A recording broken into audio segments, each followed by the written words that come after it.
Hi everyone, it is Monday. How are you?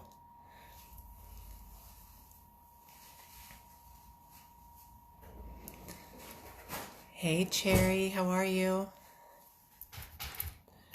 Your head coach is a little bit of a hot mess, not gonna lie. My body is still not back. Brain is working maybe at 70% capacity. Hey Jessica. A couple of things. Let's talk housekeeping really quickly. Obviously, tomorrow's weigh-in. 12 noon Eastern Time is the deadline if you are a full-time client. Full-time meaning 12 weeks or beyond. The other housekeeping thing is I refuse, I'm going to try and refuse to coach anything concerning COVID this week. Because here's why. My attitude now is, are we in week 6 of COVID? I'm thinking, I've lost track, honestly, of days. I feel like we've lost about the whole back half of this month traveling. But I refuse to coach anything more concerning COVID, and here's why. My attitude towards COVID and you guys eating and your food plan right now is that there's nothing more I can say. So if you're off plan, you're clearly choosing to be off plan. And so I don't want to coach anymore on COVID. I've done enough cheerleading, rah, we love you, no matter what the number is, come back, we're here, let us love on you, let us help you. Like, I've done enough of that. So, and I'm not trying to be snarky whatsoever. But if you're choosing still to be off plan, then you're still choosing to be off plan. And so this is the last thing I'm going to say about COVID. Are you ready? I get it. The first 3 weeks were such a transition.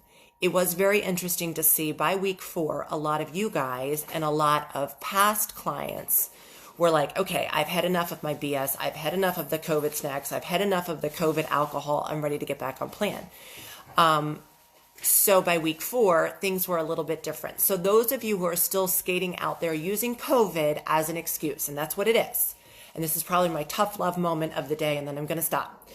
Using COVID as an excuse to be completely off plan or even somewhat off plan every single day, that's your choice right now. And I can't help you as a coach until you choose to not make that an excuse anymore. I don't live in the house with you. I don't probably live in your same town. You're not living at my house where I can be your rah-rah in your ear as you start to make something that's not on plan.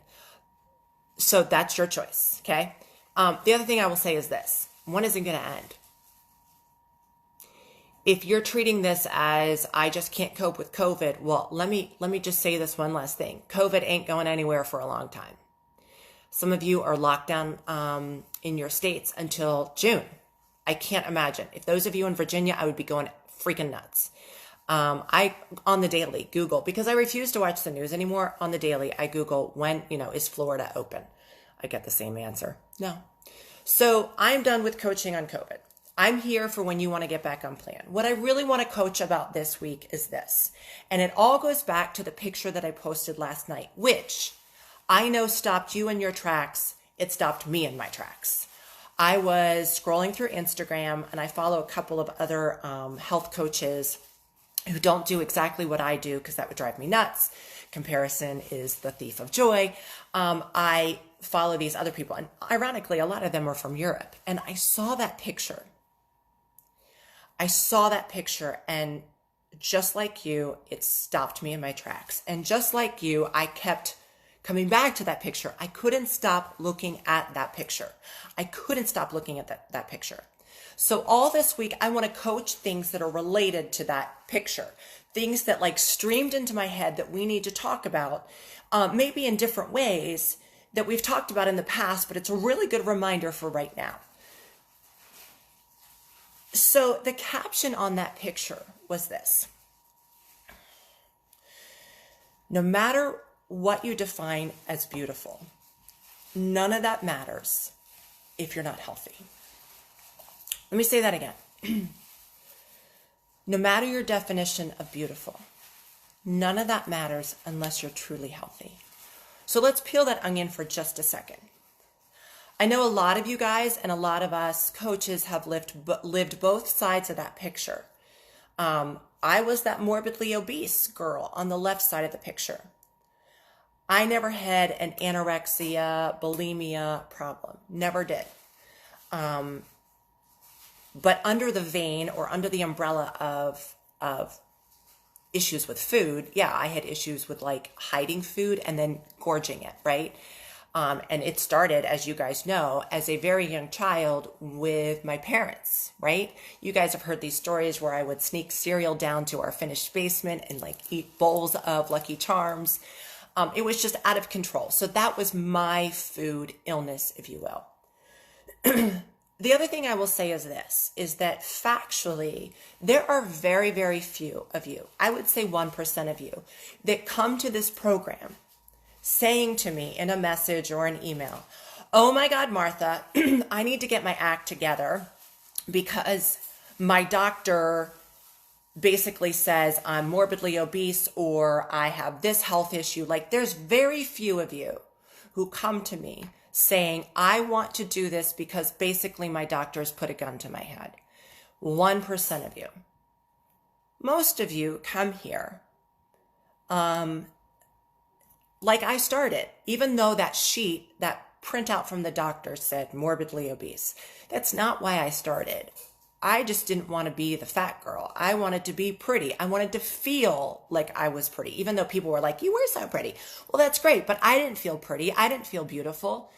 So 99% of you guys come to this program because you want to innately feel proud of who you are, wear a different size of clothing, feel beautiful.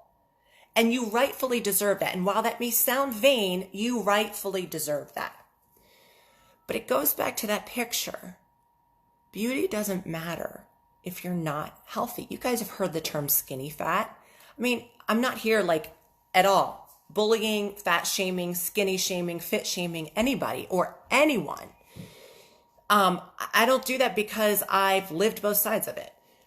But today, I just want you to really think about this.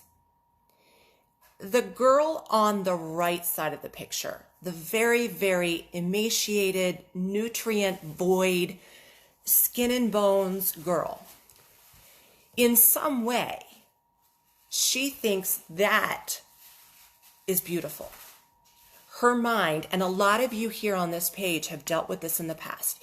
In some way, your mind, if you lived with that more anorexic, bulimic girl, your mind thought that was pretty. Yeah. The girl on the left, gosh, I wish I had taken pictures of me way before I started in a naked state like that. That girl on the left may think, I know a lot of big plus size women who love the way that they look. It's not for me, but they love the way that they look. And you know what? In some ways, I wish I could take a slice of their brain and be like, she loves the way she looks. Why can't I love the way I look, right? But neither one of them, if you look at them only from a pictorial standpoint, you would probably say neither one of them is healthy. I can tell you the anorexic bulimic girl on the right-hand side of that picture is very nutrient void, obviously. And the one on the left has been spilling, as I call it, for years. Spilling meaning eating too much of complex carbs to a point where her body does no longer process them as energy or fuel and just spills over. And that's why she looks the way that she looks. So today, it's a very simple challenge. I want you to think about what you're really doing here.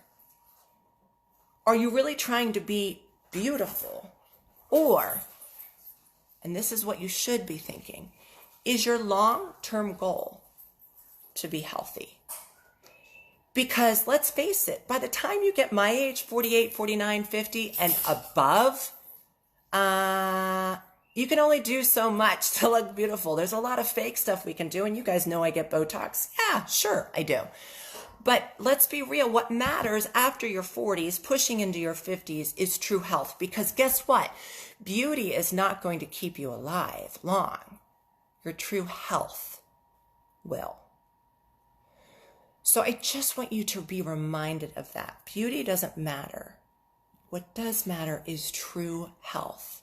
And I think when you innately find true health, you will blossom into the most beautiful person that you can be.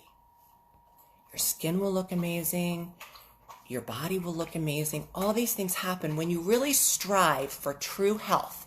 This is the point here. When you really strive for true health, the beauty will come. If you're constantly striving for beauty, the health will rarely come. So just think about that. If you strive for health first, beauty will follow. If you strive for beauty, health rarely follows. Okay? I want you to think about that today. All this week, we're going to be talking about things, coaching, all related to that picture that I posted last night. So there's a common theme here all this week. Tomorrow, we're going to be talking about the voices in your head, the advocate voices in your head, and those monsters in your head that rip you down every single day. So make sure you go back and look at that picture. Think about what you're really chasing here. Are you chasing beauty or are you chasing health? Keep looking at that picture because it's a really good reminder of what you should be chasing. Bye.